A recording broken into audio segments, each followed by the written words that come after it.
الحمد لله نحمده ونستعينه ونستغفره ونؤمن به ونتوكل عليه ونعوذ بالله من شرور أنفسنا ومن سيئات أعمالنا من يهده الله فلا مضل له ومن يضلله فلا هادي له ونشهد أن لا إله إلا الله وحده لا شريك له ونشهد أن سيدنا ونبينا ومولانا محمدا عبده ورسوله أما بعد فأعوذ بالله من الشيطان الرجيم بسم الله الرحمن الرحيم قل إن كنتم تحبون الله فاتبعوني يحببكم الله يغفر لكم ذنوبكم والله غفور رحيم وقال الله سبحانه وتعالى ما كان محمد أبا أحد من رجالكم ولكن رسول الله وخاتم النبيين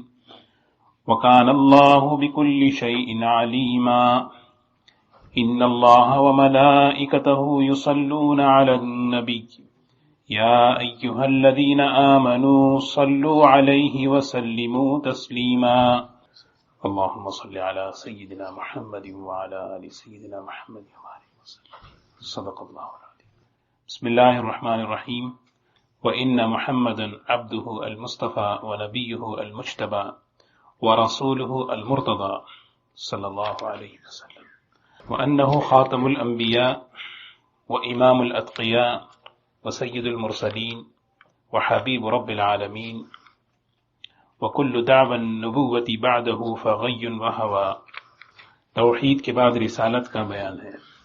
جیسا کہ گزشتہ جو بات ہوئی ہے اس کا خلاصہ یہی ہے کہ اللہ تعالیٰ کے علاوہ کوئی عبادت کے لائق نہیں، اس لیے کہ اللہ ہی خالق ہے، اللہ ہی مالک ہے۔ جب اللہ ہی خالق ہے، مالک ہے، تو عبادت کے مستحق بھی صرف اللہ ہے۔ انسان میں یہ صلاحیت نہیں ہے کہ وہ براہ راست اللہ تعالیٰ کی خوشی اور اس کی ناراضگی کو معلوم کر سکے، اور کس طریقے پر اللہ کی بندگی کی جائے، یہ کسی انسان میں یہ صلاحیت نہیں ہے کہ وہ براہ راست وہ معلوم کرے اللہ کی منشا کو، اس کی رضا کو، اس کی ناراضگی کو۔ اسی لیے اللہ تعالیٰ نے اپنے بندوں کو صراط مستقیم کی نشاندہی کرانے کے واسطے انسانوں میں ہی سے ایک مقدس پاکیزہ ترین طبقے کا انتخاب فرمایا۔ اس طبقے کو انبیاء علیہ السلام کہتے ہیں، اور جو منصب انہیں دیا جاتا تھا اس منصب کو نبوت کے نام سے یاد کیا جاتا ہے۔ نبوت کی بحث تو انشاءاللہ اگلے آئے گی مستقل۔ نبوت کے بارے میں ایک بنیادی یہ عقیدہ رکھنا ہے کہ نبوت اللہ رب العزت کا عطیہ ہے، ریاضت سے، کوشش سے، محنت سے، عبادات سے بندہ حاصل نہیں کر سکتا۔ ولایت، متقی، یہ سب مقامات سارے کے سارے حاصل کر سکتے ہیں۔ نبوت کے علاوہ جتنے مقامات ہیں سب بندہ کوشش کے ذریعے حاصل کر سکتا ہے۔ قطب بننا چاہے، ابدال بننا چاہے، غوث بننا چاہے، یہ اس کے لیے دروازے کھلے ہیں، لیکن نبوت کے لیے اللہ یجتبی الیہ من یشاء، اللہ تعالیٰ اپنے بندوں میں سے جس کو چاہتے ہیں منتخب کرتے ہیں۔ ذالک فضل اللہ یؤتیہ من یشاء، اللہ رب العزت کا ایک خاص فضل ہے، جس کو چاہتے ہیں دے دیتے ہیں۔ ان اللہ اصطفیٰ آدم، اللہ نے آدم کو منتخب کیا، ونوح، نوح علیہ السلام کو چنا، وعلی ابراہیم، ابراہیم علیہ السلام کی نسل میں سے نبیوں کو منتخب کیا۔ تو نبوت جو ہے یہ اللہ کی طرف سے منتخب ہوتے ہیں، کوئی عہدہ نہیں ہے کہ جو کوئی محنت سے، کوشش سے حاصل کیا جا سکے۔ اور اس کے کچھ شرائط بھی ہیں، انشاءاللہ اس کی الگ تفصیل ہے کہ نبی معصوم ہوتے ہیں، نبی بشر ہوتے ہیں، نبی کا علم کتنا ہوتا ہے، اس کی مستقل بحث ہے۔ لیکن یہ جو سلسلہ ہے نبوت کا حضرت آدم علیہ السلام سے اللہ نے جاری فرمایا، اور آقا انعامدار سیدنا محمد رسول اللہ صلی اللہ علیہ وسلم کی ذات اقدس پر اس کو مکمل فرمایا، اور قیامت کے بعد، قیامت تک آپ کے بعد کوئی نبی بنا کر نہیں بھیجا جائے گا۔ یہ عقیدہ قرآن پاک کی تقریباً 100 آیتوں سے اور نبی کریم صلی اللہ علیہ وسلم کی 200 حدیثوں سے زیادہ ثابت ہے، اور اجماع امت سے بھی یہ بات ثابت ہے۔ شریعت کے 4 دلائل ہیں، قرآن، حدیث، اجماع اور قیاس۔ ایک اصولی بات یہ ہے کہ قیاس سے عقیدے ثابت نہیں ہوتے، اس لیے کہ عقیدے ڈھیلے ڈھالے نہیں ہوتے. اسلام کے جتنے عقیدے ہیں وہ مضبوط ہوتے ہیں، یا تو قرآن کی آیت سے یا حدیث سے یا اجماع امت سے عقیدے ثابت ہوتے ہیں، اجماع صحابہ سے. قیاس کی ضرورت فقہ میں اس وقت پیش آتی ہے جب کہ کسی معاملے کا کوئی حکم صاف قرآن میں، حدیث میں، نہ اجماع صحابہ میں نہ پتہ چلے. اس موقع پر قیاس آدمی جو ہے وہاں چلاتا ہے، لیکن عقائد میں قیاس بالکل نہیں. تو لہٰذا توحید کے بعد یہ رسالت کا بیان شروع ہے. جس طرح اللہ رب العزت اپنی ذات اور صفات میں اکیلے اور تنہا ہیں، ایمان لانے کے لیے اس طرح کا یقین ضروری ہے.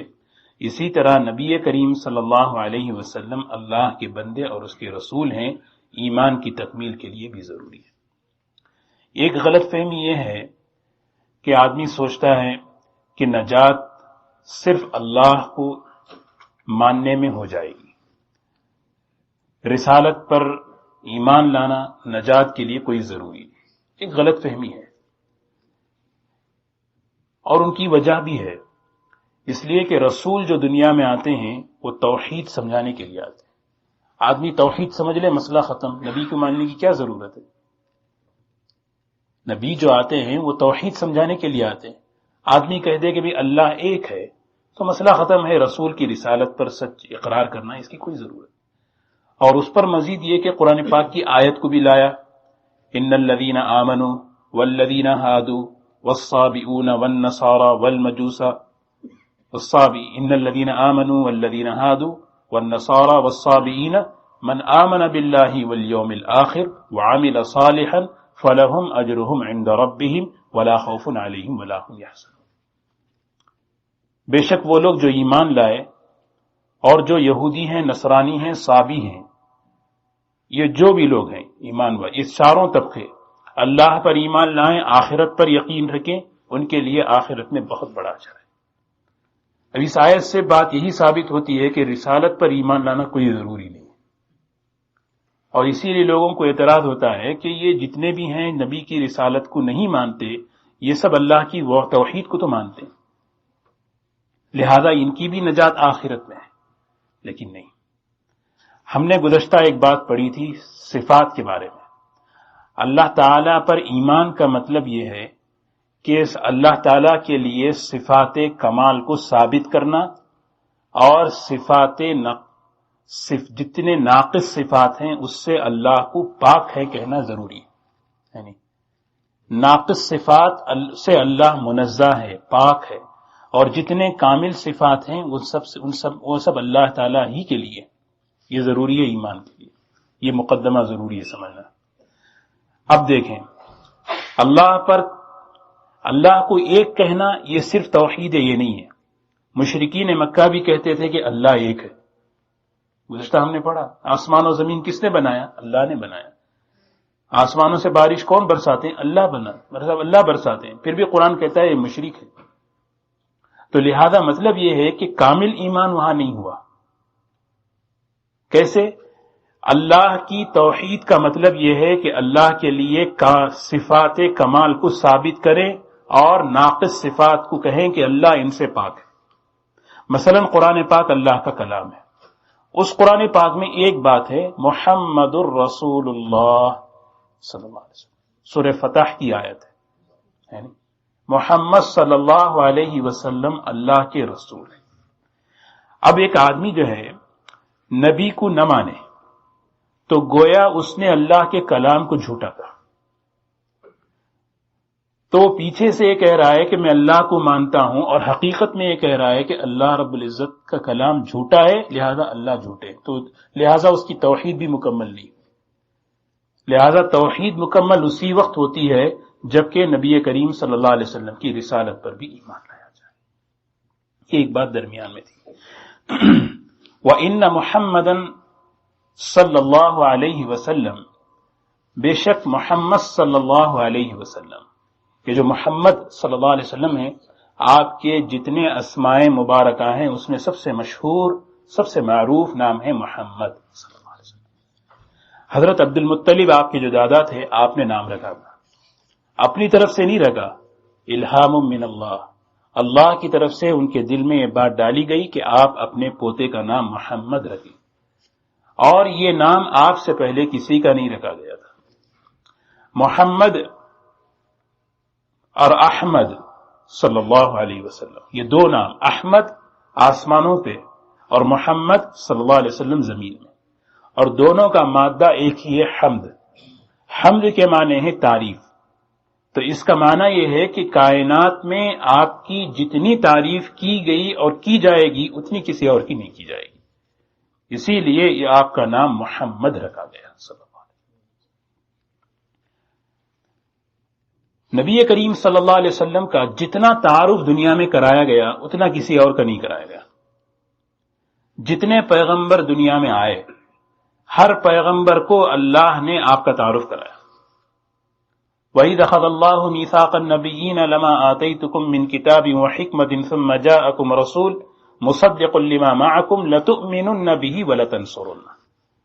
سورہ آل عمران کی آیت ہے، جتنے بھی پیغمبر دنیا میں آئے ہر پیغمبر سے اللہ نے یہ کہا، دیکھو اگر تمہارے زمانے میں رسول صلی اللہ علیہ وسلم آئیں ان پر ایمان لانا اور ان کی مدد کرنا۔ اقررتم، کیا تم اقرار کرتے ہو؟ قالوا اقررنا، سب نے اقرار کیا۔ دیکھیں آدم علیہ السلام سے آپ کا تعارف چلا، اور پھر آگے حضرت عیسیٰ علیہ السلام سب سے آخری نبی ہیں بنی اسرائیل کے۔ حضرت عیسیٰ علیہ السلام کے دنیا میں آنے کے جو مقاصد ہیں اس میں ایک مقصد قرآن پاک خود کہتا ہے، حضور اکرم صلی اللہ علیہ وسلم کا تعارف کرانا اور لوگوں کو ایمان لانے کی دعوت دینا، یہ آپ کے دنیا میں آنے کا ایک مقصد ہے۔ یہ ہم لوگ جو ہے نا یہاں کے بھائیوں کو سمجھانا ہے کہ تمہارے جو نبی ہیں حضرت عیسیٰ علیہ السلام، یہ ان کے دنیا میں آنے کا ایک مقصد، سورہ صف کی آیت، وَإِذْ قَالَ عِيسَى ابْنُ مَرْيَمَ يَا بَنِي إِسْرَائِيلَ إِنِّي رَسُولُ اللَّهِ إِلَيْكُمْ، اے بنی اسرائیل میں اللہ کا رسول بنا کے تمہاری طرف بھیجا گیا، مصدقا لما معکم، یا بنی اسرائیل انی رسول اللہ علیکم مصدقا لما بین یدی من التورات، میں تصدیق کرتا ہوں اس بات کی کہ تورات اللہ کی کتاب ہے، ومبشرا برسول یأتی من بعد اسمہ احمد، اور میں اس بات کی تمہیں خوشخبری سناتا ہوں کہ میرے بعد ایک نبی آئیں گے جن کا نام احمد ہوگا، ان پر تم ایمان لانا۔ جب وہ آئے، اللہ اکبر، اللہ تعالیٰ شکایت کر رہے ہیں، فلما جاءہم بالبینات قالوا ھذا سحر مبین، جب آ کے کہنے لگے تو انہوں نے کہا کہ یہ تو جادو ہے، یہ اللہ کے نبی ہو نہیں سکتے۔ اسی فوراً اگلے جملے میں اللہ نے کہا ومن اظلم ممن افترى علی اللہ کذبا، اللہ پر جھوٹ کہے اس سے بڑا ظالم کوئی ہو سکتا ہے اللہ کو جھوٹا کہے؟ اللہ کہہ رہے ہیں کہ یہ نبی ہے اور انسان کہے کہ یہ اللہ کے نبی نہیں ہے، تو یہ اللہ کے نبی ہیں نہیں ہیں یہ کہنا گویا اللہ پر جھوٹ کہنا۔ تو بہرکیف نبی کریم صلی اللہ علیہ وسلم کا پوری کائنات میں سب سے زیادہ تعارف کرایا گیا، وَأَنَّ مُحَمَّدًا صلی اللہ علیہ وسلم عبدہ المصطفیٰ، عبدہ محمد صلی اللہ علیہ وسلم اس کے بندے ہیں۔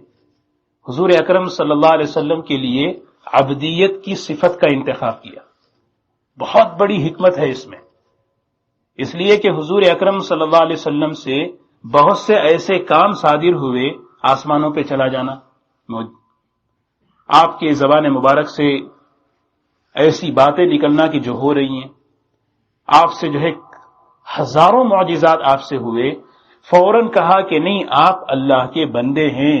حضور اکرم صلی اللہ علیہ وسلم سے ان چیزوں کے ہونے کو دیکھ کر یا کوئی مسلمان ان چیزوں کے ہونے کو سن کر کوئی یہ نہ سمجھے کہ یہ خدا کے برابر ہو گئے، نہ یہ خدا ہیں نہ خدا کے برابر ہیں، بلکہ یہ کون ہیں؟ عبدہ، عبدہ، آپ اللہ کے بندے ہیں۔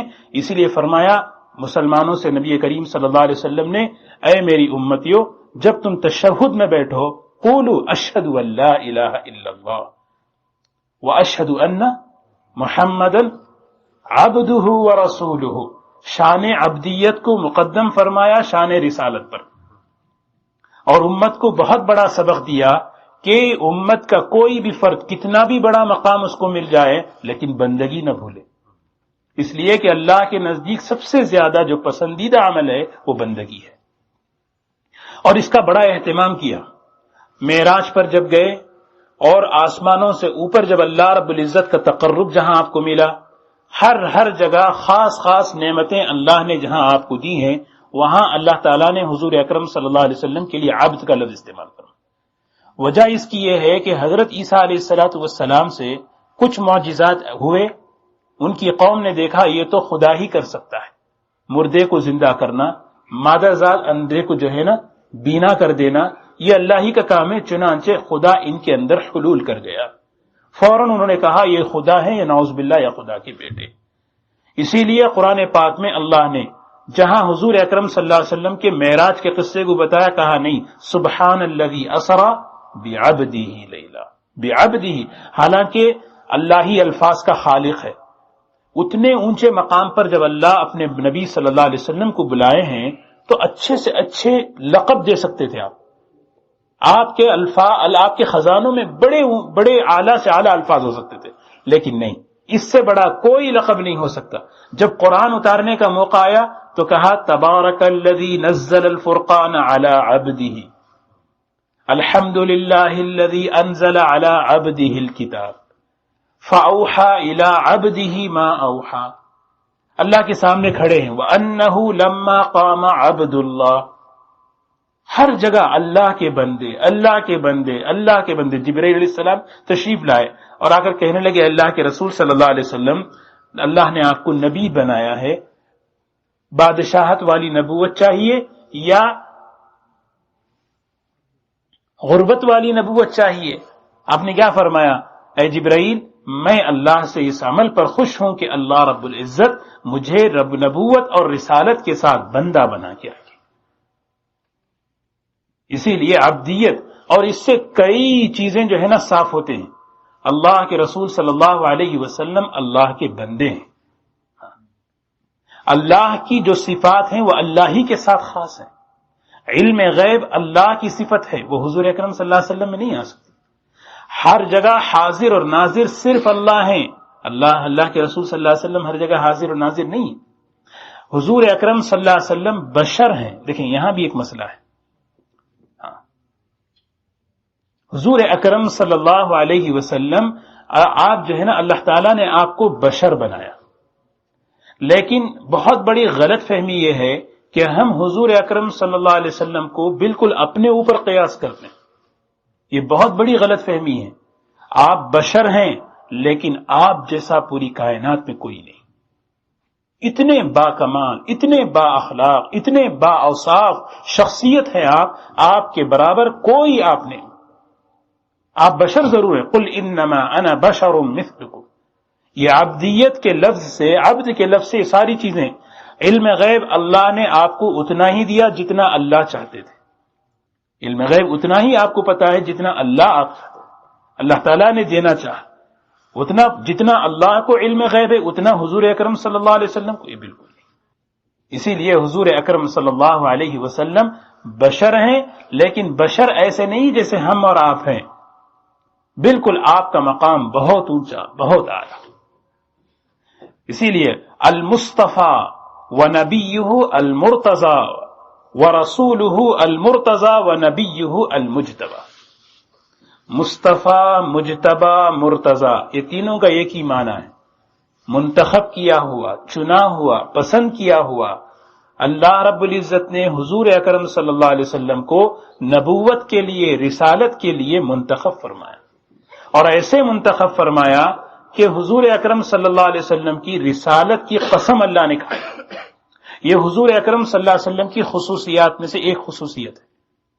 کسی نبی کی نبوت، کسی رسول کی رسالت کی اللہ نے قسم نہیں کھائی سوائے سیدنا محمد الرسول اللہ صلی اللہ علیہ وسلم کی۔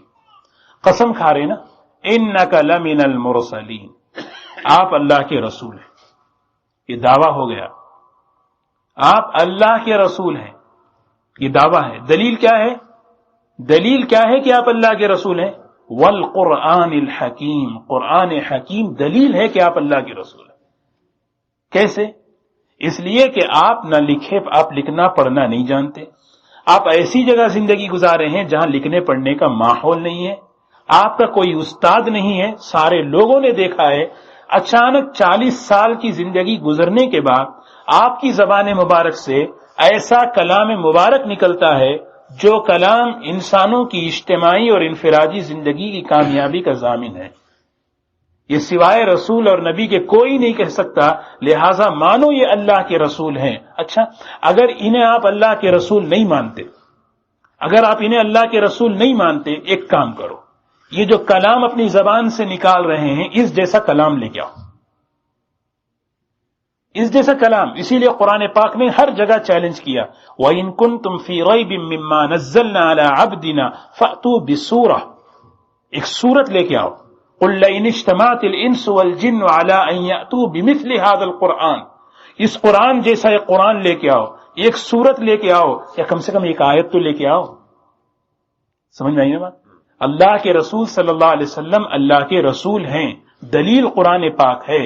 کیوں؟ اس لیے کہ لکھنا پڑھنا نہیں جانتے تھے، اچانک 40 سال بعد آپ کی زبان مبارک سے فصیح، بلیغ، اعلیٰ قسم کا اور بغیر کسی تضاد کے کلام زبان سے نکل رہا ہے، یہ نبوت اور رسالت کی دلیل ہے۔ اچھا، اگر ان کو نبی نہیں مانتے تو یہ جو کلام زبان سے نکال رہے ہیں اس جیسا بنا کے لاؤ، لہٰذا تم نہیں بنا سکتے تو مانو یہ اللہ کے نبی ہیں، اللہ کے رسول ہیں صلی اللہ علیہ وسلم۔ المصطفیٰ، المجتبی، المرتضی، بار بار ہر جگہ قرآن پاک میں بتائے۔ ہرگز نبی کریم صلی اللہ علیہ وسلم کی ذات سے کسی کو حسد نہیں ہونا چاہیے، کسی کو جلن نہیں ہونی چاہیے۔ ہوتا نا کہ نبوت تو بنی اسرائیل کے خاندان میں چلی آئی، اچانک یہ بنو اسماعیل میں کیسے نبی بن گئے؟ نہیں، اللہ یجتبی، اللہ یصطفی، اللہ نے منتخب کیا، اللہ نے چنا، اللہ نے پسند کیا، اللہ کی مرضی ہے۔ بنو اسرائیل میں ہزاروں پیغمبر کو لائے، ایک نبی بنو اسماعیل میں لائے تو تم کیسے شکایت کرتے ہو؟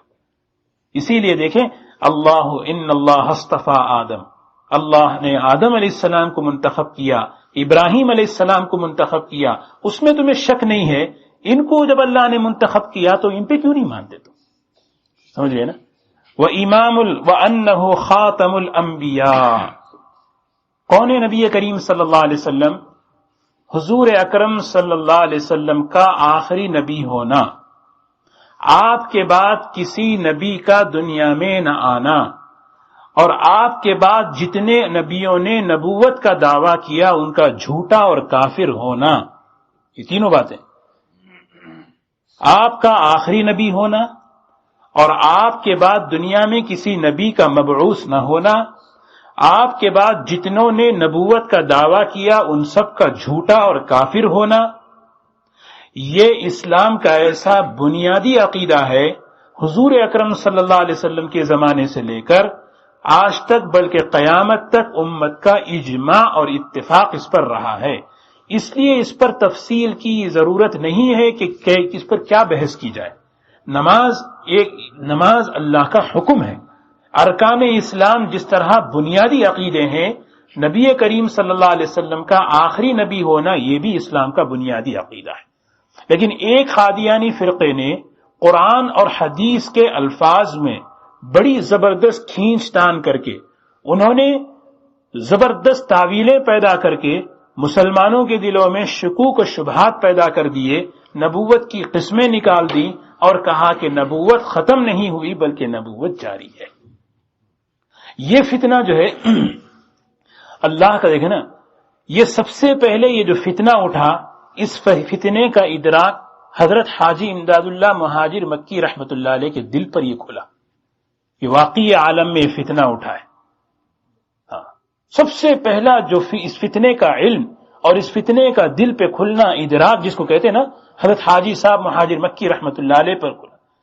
اور سب سے پہلے کفر کا فتویٰ حضرت مولانا قاسم نانوتوی رحمت اللہ علیہ جو بانی دارالعلوم دیوبند ہیں، انہوں نے سب سے پہلے تحذیر الناس لکھی اور اس میں اس فرقے کی صاف وضاحت کر کے کفر کا فتویٰ دیا۔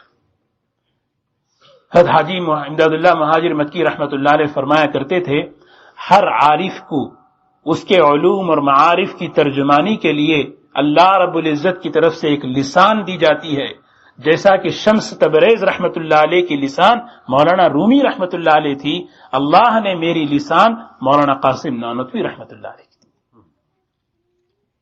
کی۔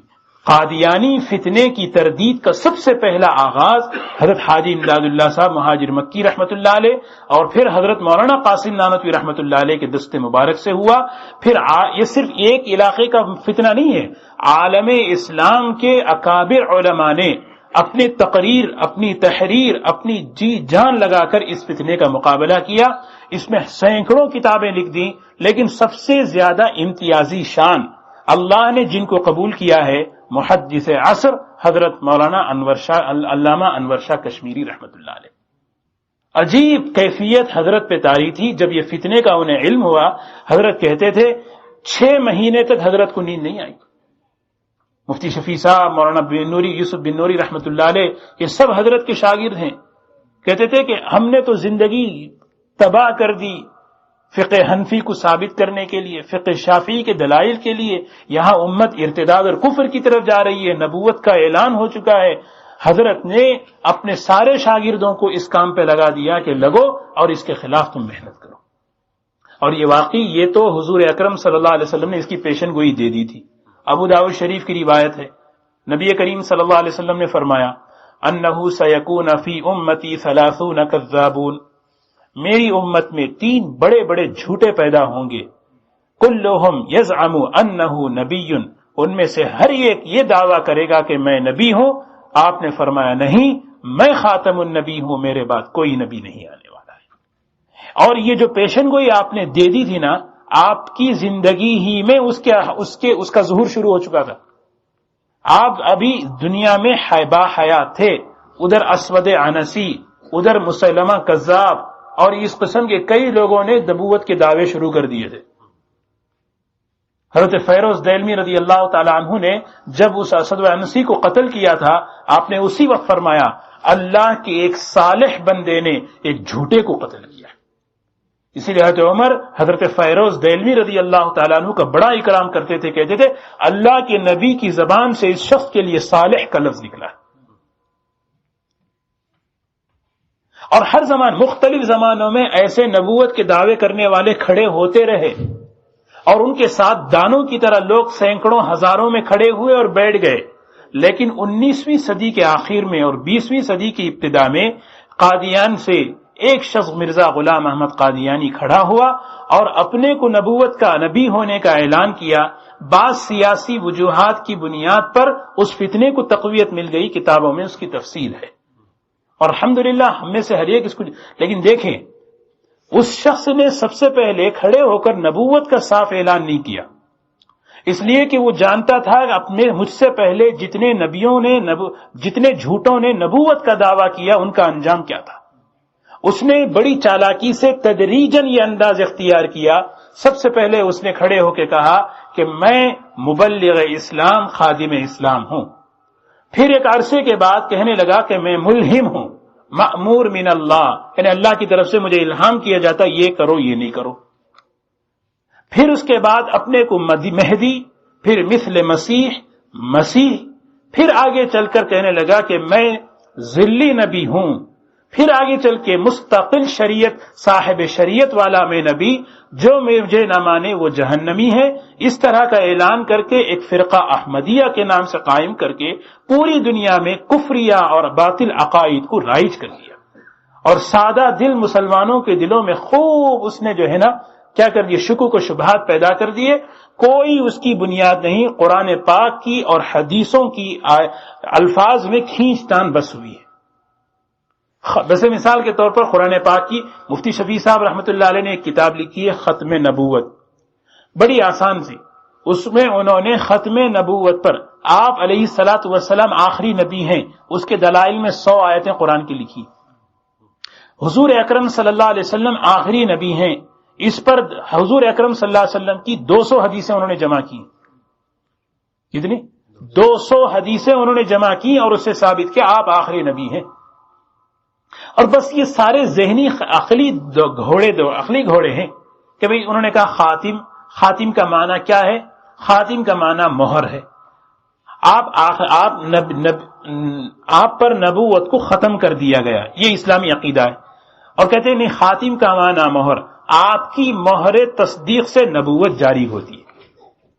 یہ ان کے مغالطے ہیں، اور اس کی تردید ساری کی ساری ہمارے ائمہ نے، ہمارے علماء نے اس کو صاف وضاحت انہوں نے لکھ دیا ہے. مثال کے طور پر جیسے نبوت رحمت ہے، نبوت اس میں کسی کو شک ہے؟ اگر رحمت ہے تو بند کیوں ہوئی؟ تو آدمی کنفیوز ہوگا نہیں ہوگا. اللہم صلی علی محمد وعلی آل محمد کما صلیت علی ابراہیم وعلی آل ابراہیم انک حمید مجید. اے اللہ، ابراہیم علیہ السلام پر رحمت جاری فرمائیے. رحمت سے مراد نبوت ہے. ابراہیم علیہ السلام میں نبوت جاری ہوئی، تو حضور صلی اللہ علیہ وسلم پر ہم رحمت کی دعا کرتے ہیں، تو ان میں نبوت کیوں جاری نہیں ہوئی؟ تو یہ جملے سے آسانی سے آدمی جو ہے نا وہ کنفیوز ہو جاتا ہے. حالانکہ اس کا سیدھا آسان سا ایک جواب، دین مکمل ہے. سب سے پہلے سنیں، دین رحمت ہے یا زحمت ہے؟ دین رحمت ہے. اگر رحمت ہے تو بند کیوں ہو گیا؟ مکمل کیوں کر دیا گیا؟ وہ تو جاری ہونا چاہیے تھا قیامت تک کے. اگر تم اس کا جواب دو تو وہ بھی اس کا جواب ہے. اگر دین رحمت ہے تو اس کو کیوں بند کیا؟ الیوم اکملت لکم دینکم واتممت علیکم نعمتی. ہم نے دین کو مکمل کر دیا، اس نعمت کو مکمل کر دیا. اللہ تعالیٰ کی طرف سے یہ بات صاف لکھ دی گئی. اور دوسری بات، حضور اکرم صلی اللہ علیہ وسلم کے بعد نبوت کا جاری ہونا یہ رحمت نہیں ہے. کیسے؟ ہر نبی کا ایک زمانہ ہوتا ہے. جب نبی کا وہ زمانہ ختم ہو جاتا ہے، پھر اللہ تعالیٰ وہ دوسرے نبی اللہ تعالیٰ دنیا میں بھیجتے ہیں. یہ اللہ کی طرف ترتیب. حضور اکرم صلی اللہ علیہ وسلم کا زمانہ کب تک ہے؟ وہیں ان کی غلط فہمی. کہتے ہیں کہ آپ کی وفات کے بعد آپ کی نبوت ختم ہو گئی. نہیں، بلکہ آپ کی نبوت قیامت تک کے لیے ہے، چنانچہ آپ کا زمانہ قیامت تک کے لیے موجود ہے. تو اس طرح کے بہت سے چھوٹے چھوٹے انہیں کیا کہتے ہیں، قرآن کے اور حدیث کے الفاظ میں کھینچ تان کر کے اس میں انہوں نے مغالطے پیدا کیے. اور ایسا نہیں کہ اس کی تردید نہیں کی، اس کی قرآن اور حدیث سے باقاعدہ دلائل کی شکل میں تردید اس کی ہے. لہذا یہ عقیدہ ہمیں بنانا ہے ہم اپنے اعتبار سے کہ اللہ رب العزت نے حضور اکرم صلی اللہ علیہ وسلم کو آخری نبی بنایا. آپ کے بعد کوئی نبی. ہاں، اب دیکھو یہاں بھی ایک مسئلہ ہے، یہ بھی اس کو بھی سمجھ لیں. آدمی کیا کہتا ہے؟ حضور صلی اللہ علیہ وسلم آخری نبی ہیں. اچھا، آپ ہی کہتے ہیں حدیثوں میں کہ حضرت عیسیٰ علیہ السلام قیامت کے قریب آئیں گے، کہیں گے نا. لہذا حضرت عیسیٰ علیہ السلام جب آخری قیامت کے قریب آئیں گے تو آخری نبی آپ کیسا ہوئے؟ ایسے ہی عقلی گھوڑے ہیں بس. اس کا جواب سیدھا یہ ہے کہ آپ خود دیکھیں، حضور اکرم صلی اللہ علیہ وسلم سے پہلے اللہ نے حضرت عیسیٰ علیہ السلام کو نبوت دے دی تھی. حضرت عیسیٰ علیہ السلام جب دنیا میں تشریف لائیں گے، از نبی بن کے نبوت کو اپنی جاری نہیں کریں گے، بلکہ بحیثیت امت اور مجدد کے آپ دنیا میں تشریف لائیں گے. تو پھر ایسے ہی واقعات ہیں جتنے بھی ہیں. اگر کسی کو کوئی سوال کرنا ہے تو وہ جو ہے نا انشاءاللہ کسی کے ذہن میں کوئی بات آتی ہے، آپس میں کبھی اپنے جان پہچان والوں سے بات چیت کرتے ہوئے کوئی اشکال وہ اچھال دیتے ہیں، تو انشاءاللہ لائیں، انشاءاللہ اس کو انشاءاللہ بات کریں گے. لیکن اس موقع پہ اتنا ہی رکھیں وَأَنَّهُ خَاتَمُ الْأَنْبِيَاءِ. اللہ تعالیٰ نے آپ کو تمام نبیوں کا، تمام انبیاء علیہ السلام کا آخری نبی بنا کر دنیا میں بھیجا ہے. وَإِمَامُ الْأَتْقِيَاءِ. سبحان اللہ. جتنے متقی ہیں دنیا میں ان سب متقیوں کے آپ سردار ہیں، ان سب متقیوں کے امام ہیں. امام یعنی مطلب کیا ہے؟ اگر کوئی متقی بننا چاہے آپ کی اتباع کے بغیر متقی نہیں بن سکتا. یہ اس زمانے کا ایک بہت بڑی یعنی دھوکہ جو ہے اس کو ذہن سے نکالا جا رہا ہے. کیا مطلب؟ دیکھیں، سب سے پہلے امام کسے کہتے ہیں؟ امام اسے کہتے ہیں جس کو فالو کیا جائے، جس کی اقتداء کی جائے. اقتداء اسی کی جاتی ہے جس کا نمونہ. اور حضور اکرم صلی اللہ علیہ وسلم اب زندگی کے ہر شعبے میں آپ نے نمونہ بتایا نہیں بتایا. اور یہ اللہ کا احسان ہے، اللہ کی حکمت ہے کہ اللہ نے فرشتہ نبی نہیں بنایا. فرشتہ نبی نہیں بنایا، یہ اللہ کا بڑا حکیمانہ نظام ہے. کیوں؟ اگر فرشتہ نبی ہوتا، حضرت نوح علیہ السلام کی قوم سے لے کر حضور اکرم صلی اللہ علیہ وسلم کی قوم تک یہ جتنے سارے اہل باطل تھے ان سب کو ہمیشہ ایک اشکال تھا، پیغمبر انسانوں میں سے نہیں ہونا چاہیے، کوئی اور ہستی ہونی چاہیے. کیسے یہ پیغمبر انسانوں میں سے ہوں گے ہماری طرح کھائے پیے؟ یہ نہیں، ایسا نہیں. قرآن پاک میں صاف ہے، مالی حاضر رسول یاکل الطعام ویمشی فی الاسواق. کیسے یہ رسول ہو سکتے ہیں بازار میں چل رہے کھانا کھا رہے؟ اللہ تعالیٰ نے جاہلانہ سوال کا بڑا زبردست جواب دیا. اچھا یہ بتاؤ، قل لو كان في الارض ملائکہ یمشون مطمئنین لنزلنا علیہم من السماء ملکا رسولا. اللہ تعالیٰ پوچھ رہے ان سے زمین میں فرشتے ہیں یا انسان ہیں؟ یہ بتاؤ. اگر فرشتے زمین میں ہوتے، قل لو كان في الارض ملائکہ، اگر زمین میں فرشتے ہوتے ہم ان کی رہبری کے لیے فرشتہ اتارتے. زمین میں سارے انسان بس رہے ہیں اور تم کہہ رہے ہو فرشتہ و نبی ہونا چاہیے، کیسے ہو سکتا ہے؟ لہذا زمین میں سارے انسان ہیں، ان انسانوں کی رہبری اور ہدایت کے لیے ہم نے انسانوں میں سے نبی بنایا. اگر مان لیں فرشتہ نبی بن کے آ جاتا، اگر مان لیں فرشتہ نبی بن کے آتا، دو میں سے ایک کام ہوتے. ایک کام یہ ہوتا، فرشتے اگر نبی بن کر آتے تو وہ ہمارے لیے نمونہ نہیں بن سکتے تھے. کیوں؟ وہ نہ کھاتے پیتے سوتے جاگتے کچھ نہیں، نہ کوئی بشری تقاضا انہیں ہے. زیادہ سے زیادہ اتنا کر سکتے، اللہ کی کتاب ہے پڑھ کے سنا دیا، عمل کر لو بھائی، چلو خدا حافظ. لیکن نہیں، اللہ رب العزت نے انسانوں ہی میں سے ایک منتخب شخصیت کا انتخاب فرمایا اور پوری حفاظت ان کی فرمائی، ان کو معصوم بنایا. نبی کا معصوم ہونے کا عقیدہ رکھنا یہ دین پر اعتماد کو باقی رکھے گا. جہاں نبی کے عصمت پر، یہ تو بات انشاءاللہ ہوگی، نبی کے معصوم ہونے پر اگر کوئی انگلی اٹھائے گا پھر دین پر اعتماد اٹھ جائے گا. دین پر اعتماد ہی نہیں. اگر نبی ہی معصوم نہیں ہے تو ان کی بات کا کیا اعتبار ہے بھائی؟ کوئی اعتبار ہے؟ اللہ رب العزت نے انسانوں میں سے ہی ایک شخص کو چنا، سیدنا محمد الرسول اللہ صلی اللہ علیہ وسلم. کھاتے ہیں پیتے ہیں سوتے ہیں، سارے بشری تقاضے ان کے پاس ہیں، اور ان پر اللہ نے کتاب کو نازل فرمایا، اور کتاب نازل فرما کر انہوں نے اپنے زندگی کے سارے تقاضوں میں ایک نمونہ پیش کیا. اسی لیے اللہ نے صاف بات فرمائی، دیکھو اگر کوئی متقی بننا چاہتا ہے تو انہیں فالو کرو.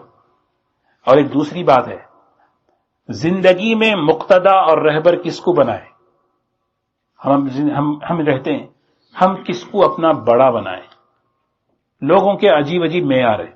کسی نے کرامتوں کو معیار بنایا، کسی نے کشف کو معیار بنایا، کسی نے تجرد کہتے ہیں. تجرد کسے کہتے ہیں؟ سب کچھ چھوڑ کے الگ ہو جانا، جسے کہتے ہیں تجرد. بھئی بڑے اللہ والے کیسے بھی کسی سے ملتے ہی نہیں. کسی نے کشف کو، کسی نے کرامت کو، کسی نے تجرد کو، کسی نے تصرف کو. بھئی وہ بزرگ ایسے ایسے کر دیتے ہیں سب کچھ ہو جاتا ہے. یعنی ان سب کو معیار بنایا. عجیب عجیب اور بھی معیار ہیں لوگوں کے. اللہ نے کہا نہیں، مقتدا اگر کوئی بن سکتا ہے وہ متقی بن سکتا ہے. سمجھ گئے نا؟ متقی بن سکتا ہے. لہذا جب بھی کسی کو مقتدا بنائیں، قیامت تک کے لیے اصول ہے، بس دیکھو کہ متقی ہے یا نہیں. اور متقی بغیر اتباع سنت کے نہیں ہو سکتا. اسی لیے پہلے زمانے میں ایک بہت، کس کا ذہن میں نام نہیں ہے، ایک اللہ والے کسی اللہ والے سے ملنے گئے اور ان کے بارے میں بہت سنا تھا. وضو کرتے ہوئے مسواک خلاف سنت انہوں نے رکھ دیا تھا. واپس آگے کہنے لگے یہ ولی نہیں ہو سکتا. اتباع سنت، مسواک کیسے رکھا جائے انہیں پتہ نہیں. تو اسی لیے کہہ رہے ہیں متقی بغیر اتباع سنت کے نہیں بن سکتے. شاہ صاحب سیاہ صاحب کوئی فرق نہیں، کپڑوں سے آدمی نہیں مانس. اسی لیے قرآن پاک نے ایک اصول بتایا، تقوی. بغیر اتباع سنت کے متقی نہیں بن سکتے، ناممکن ہے. اور اتباع سنت کے ساتھ جو متقی ہوگا وہ ہدایت پر ہوگا، جو ہدایت پر ہوگا وہ ہمیں گمراہی پہ نہیں لے جائے گا. اسی لیے کون ہے آپ؟ امام الاتقیاء. صاف کہہ رہا ہے جو بھی تقوی کا ارادہ کرے وہ آپ کو نمونہ بنائے. کس کو نمونہ بنائے؟ امام آپ کو بنائے. اپنی طرف سے کوئی سوچ کے متقوی اختیار کرنا وہ تقوی نہیں، وہ تقوی نہیں ہے. ایک پینی اگر مل جائے، اعلان کریں کس کی بینی ہے؟ یہ تقوی نہیں ہے. ہاں آپ نے منع فرمایا نہیں. بعض لوگوں کو تقوی کا کچھ اور مفہوم سمجھ میں آ گیا. جیسے کوئی گائے اگر کسی اور کے کھیت میں اگر چر جائے اس کا دودھ جائز ہے یا نہیں.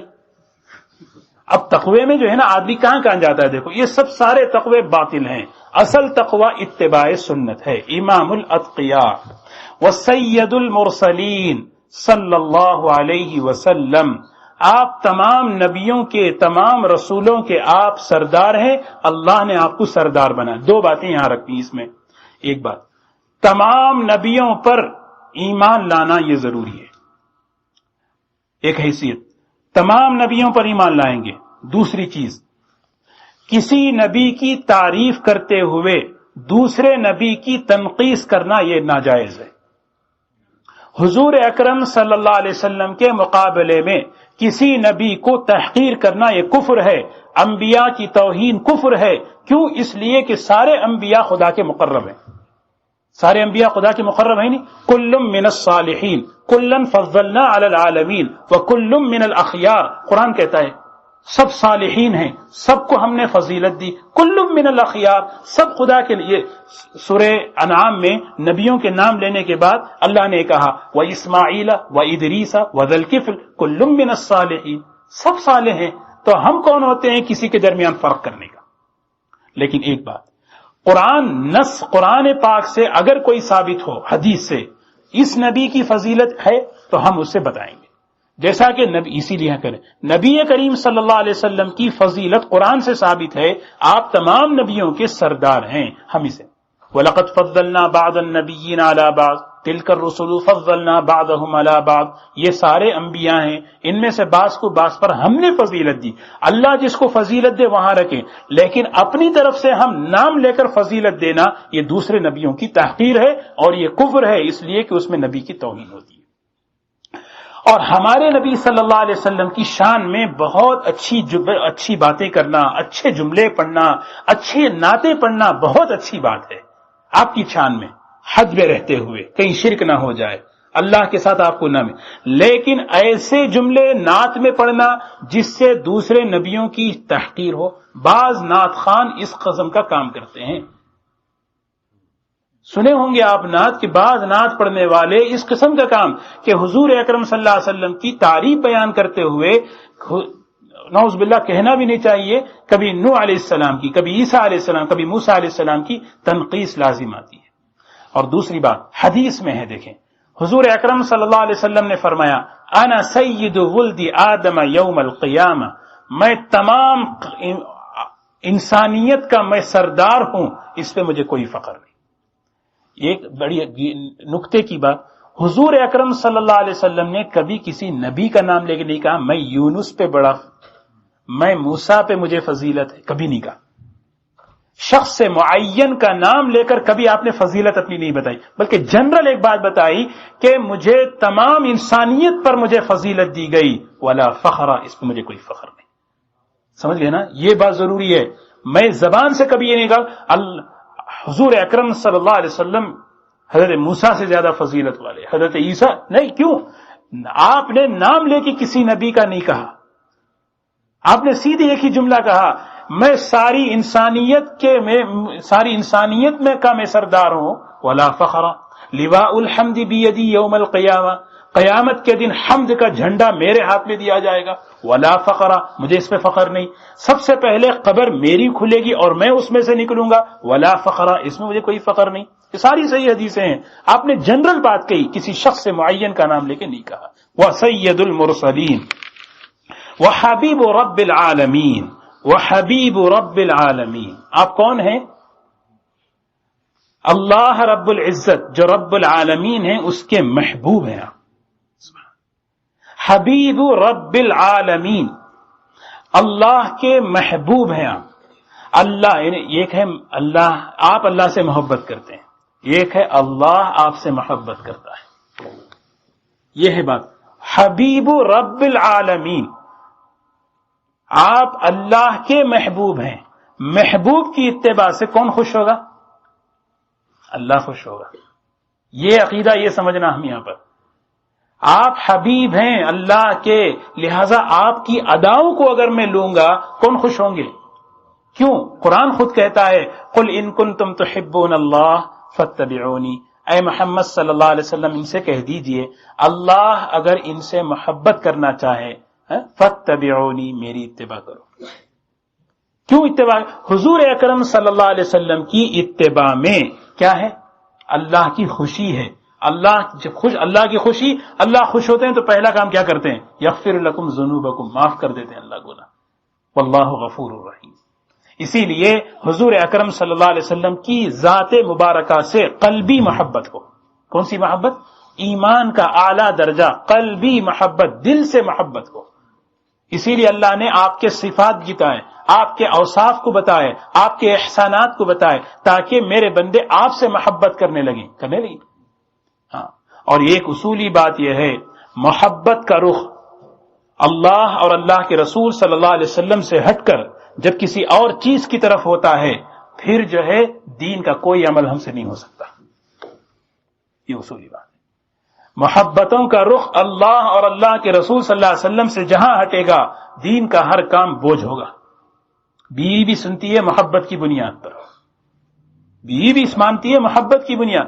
اسی لیے جن لوگوں نے دین کے کام کیے، دین پر چلے، انہوں نے اپنی محبت کے رخ کو اللہ کی طرف اور اللہ کے رسول صلی اللہ علیہ وسلم کی طرف پھیرا تھا۔ اسی لیے حضور اکرم صلی اللہ علیہ وسلم سے محبت، وحبیب رب العالمین وَكُلُّ دَعْوَ النَّبُوَّةِ بَعْدَهُ فَغَيٌّ وَهَوَى، آخری میں پھر دوبارہ اسی کو کہہ رہے ہیں، آپ کے بعد قیامت تک جو بھی اپنے کو نبی ہونے کا دعویٰ کرے گا وہ گمراہ ہے، اور وہ اپنے منمانی اور اپنی نفسانیت سے بکواس کر رہا ہے، اس کا کوئی اعتبار نہیں۔ وَهُوَ الْمَبْعُوثُ إِلَىٰ عَامَّةِ الْجِنِّ، 35واں نمبر، 32 اس میں 35، اچھا جی ہاں، یہ ختم کر دیں گے 5 منٹ میں۔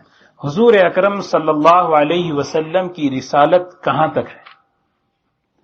کائنات، ایک اصول یاد رکھیں، کائنات میں جہاں جہاں وجود پایا جاتا ہے وہاں تک آپ کی رسالت ہے۔ ایک آدمی امریکہ کے، آپ امریکہ کے لیے رسول ہیں؟ بھئی کیوں؟ آپ تو امریکہ میں کبھی آئے نہیں۔ بھئی بش جو ہے فریمونٹ کا بھی پریزیڈنٹ ہے نا، کبھی آیا کیا اس کی ہسٹری میں؟ یہاں پر صدر کا کسی علاقے میں نہ جانا اس کے صدر نہ ہونے کی دلیل نہیں ہے، سیدھی بات۔ حضور اکرم صلی اللہ علیہ وسلم کہاں، آپ کی رسالت کہاں تک؟ کائنات میں جہاں جہاں وجود پایا جاتا ہے وہاں آپ اللہ کے رسول۔ مثال کے طور پر آپ انسانوں کے رسول، جنات کے رسول، جنات کے بھی رسول ہیں نا، جنات نے سنا قرآن، آپ کی زبان سے کہنے لگے انا سمعنا قرآنا عجبا یہدی الی الرشد فآمنا بہ ولن نشرک بربنا احدا، فوراً آپ جنات کے بھی نبی ہیں۔ لیکن اس سے یہ مطلب نہیں آپ سے پہلے کوئی جنات کے لیے نبی بنا کر نہیں بھیجا گیا۔ قرآن پاک کی خود آیت ہے، جنات کو اللہ قیامت میں کہیں گے الم یأتکم رسل منکم یا معشر الجن والانس الم یأتکم رسل منکم، اے انسان اور جنات کی جماعت کیا تم سے پہلے نبی نہیں آئے تھے؟ ان سے پہلے تو اس سے پہلے بھی آئے ہیں جنات کی طرف نبی، لیکن حضور اکرم صلی اللہ علیہ وسلم کی جو نبوت ہے وہ کافۃ الورا۔ حضور اکرم صلی اللہ علیہ وسلم معراج میں آسمانوں میں گئے نہیں گئے؟ وہاں جب گئے تو ہر نبی نے کیا کہا؟ مرحبا بالنبی الصالح، مرحبا بالنبی، نبی کہا وہاں بھی۔ آپ کی نبوت آسمانوں میں بھی ہے، آپ کی نبوت فرشتوں میں بھی ہے، آپ کی نبوت جنات، کائنات میں جہاں جہاں وجود پایا جاتا ہے وہاں آپ کی نبوت ہے۔ بالحق والہدی وبالنور والضیاء، ہدایت کو اور حق کو لے کر، اور ایک روشنی اور ایک ضیاء اور نور۔ ایک چیز یہاں سمجھنے کی ہے، جتنے پیغمبر آئے ضیاء کے ساتھ آئے، صرف اللہ کے نبی صلی اللہ علیہ وسلم ضیاء اور نور کے ساتھ آئے۔ قرآن پاک کی ایک آیت ہے وَلَقَدْ آتَيْنَا مُوسَىٰ وَلَقَدْ آتَيْنَا إِبْرَاهِيمَ وَضِيَاءً وَذِكْرًا لِلْعَالَمِينَ، وَضِيَاءً وَذِكْرًا لِلْعَالَمِينَ، اس سے پہلے کسی کو معلوم ہے؟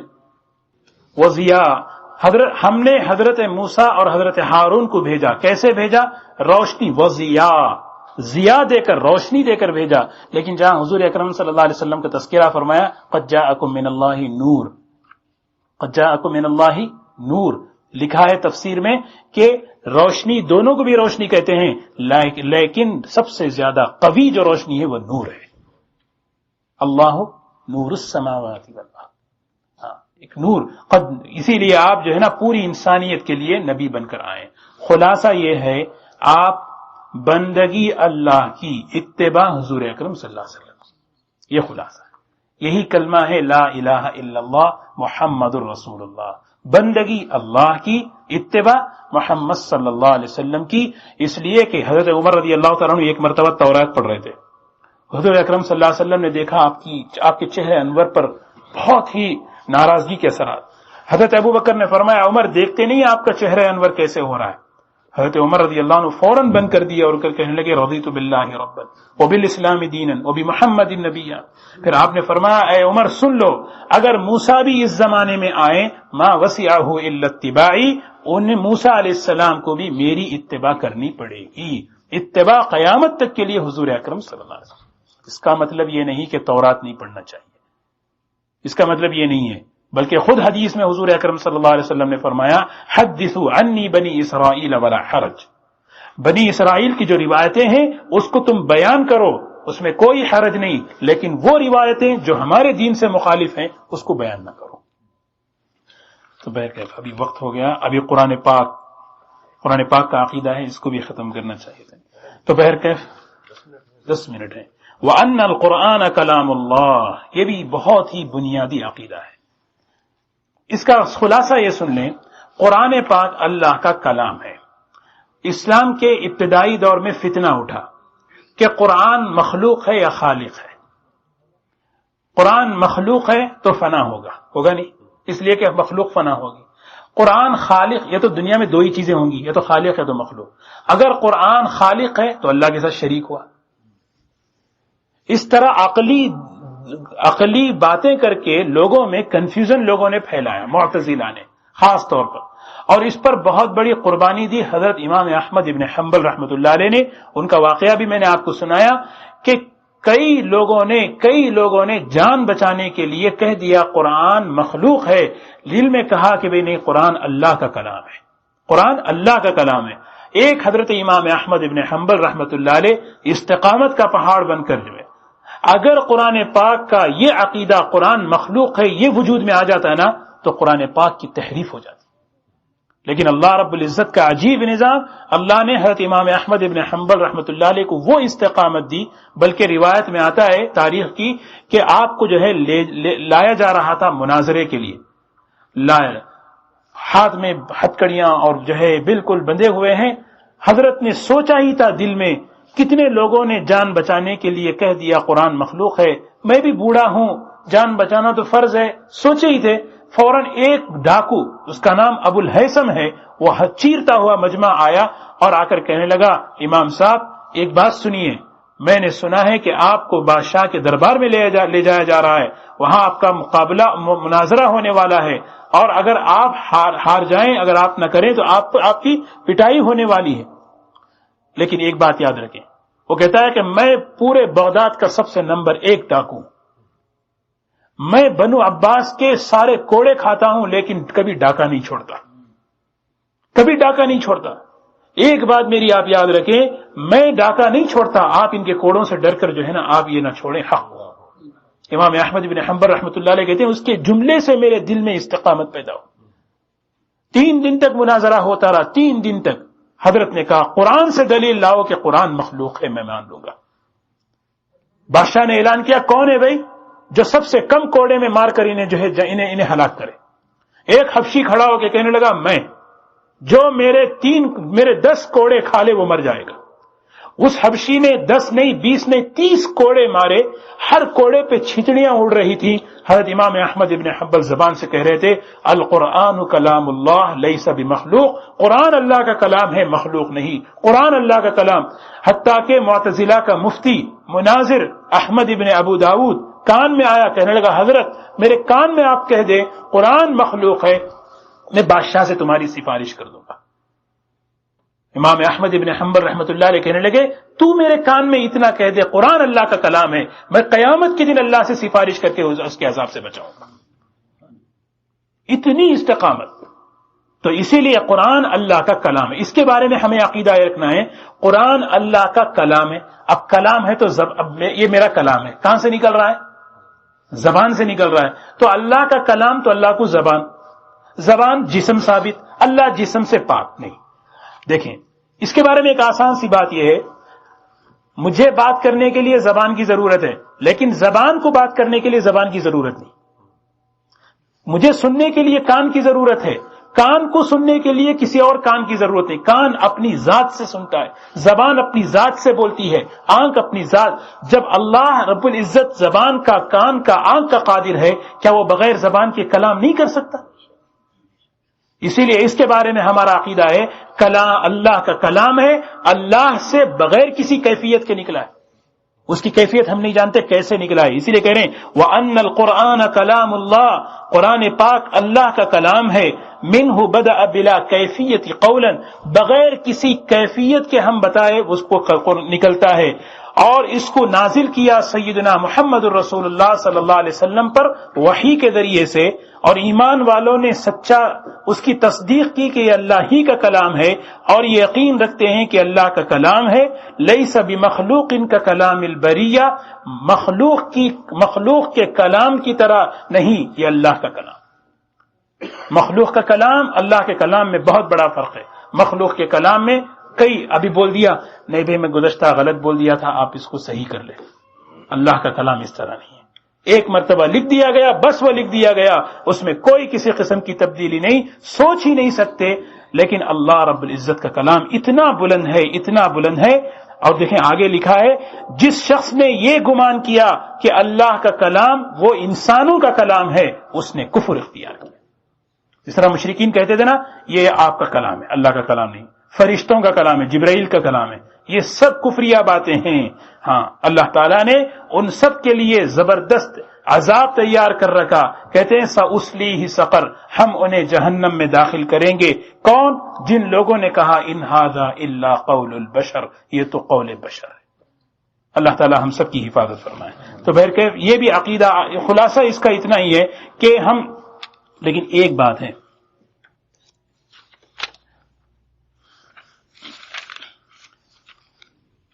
قرآن جو مصاحف میں لکھا ہوا ہے ایک چیز ہے، اور جو دلوں میں محفوظ ہے، زبان سے جو پڑھا جاتا ہے، حضور اکرم صلی اللہ علیہ وسلم پر جو اتارا گیا، اور یہ سب مخلوق ہے. والقرآن غیر مخلوق. سمجھ رہے؟ یہاں جو قرآن لکھا گیا یہ مخلوق، لیکن اللہ کی ذات سے جو کلام نکلا ہے وہ کلام کیا ہے؟ وہ کلام اللہ کی صفت ہے. وہ کلام کیا ہے؟ اللہ کی صفت ہے. اسے اتنا ذہن میں رکھیں، قرآن پاک اللہ کا کلام ہے، اللہ کا کلام اللہ کی صفت ہے. اسی لیے اجازت ہے اگر کوئی اللہ کے کلام کی قسم کھائے. کیوں؟ اس لیے کہ قرآن اللہ کا کلام، اللہ کی صفت ہے نہیں. اللہ کی ذات اور اس کے صفات ہی کی قسم کھائی جا سکتی ہے، اس کے علاوہ کسی کی نہیں قسم کھائی جا سکتی. مسجد کی قسم، ماں کی قسم، اللہ کے غیر کی کسی کی قسم نہیں کھائی جا سکتی. لیکن اللہ کی ذات، اس کے صفات، میں اللہ کی ذات کی قسم کھاتا ہوں، میں اللہ کی صفت رزاقیت کی قسم کھاتا ہوں. اسی طرح میں اللہ کی صفت کلام کی قسم کھاتا ہوں. اسی لیے اجازت ہے اللہ کے کلام کی قسم کھانا. قرآن اللہ کا کلام ہے. اسی لیے ایسا نہیں کہنا قرآن مخلوق ہے، ایسا نہیں کہنا چاہیے. قرآن اللہ کا کلام ہے، مخلوق نہیں ہے. اللہ تعالیٰ ہم سے دعا فرمائے، اللہ تعالیٰ حضور اکرم صلی اللہ علیہ وسلم کی محبت ہمیں دلوں میں نصیب فرمائے، آپ کی اتباع، آپ کی اطاعت کی توفیق ہمیں نصیب فرمائے. قرآن پاک کا احترام اور اس کی عظمت ہمارے دلوں میں پیدا فرمائے. اللہ کا کلام ہے، اس کی برکتیں ہیں، وہ برکتیں اللہ ہمیں بھی پیدا فرمائے. سبحان اللہ بحمدہ، سبحانک اللہم وبحمدک، نشہد ان لا الہ الا انت، نستغفرک ونتوب الیک. سبحان ربک رب العزة عما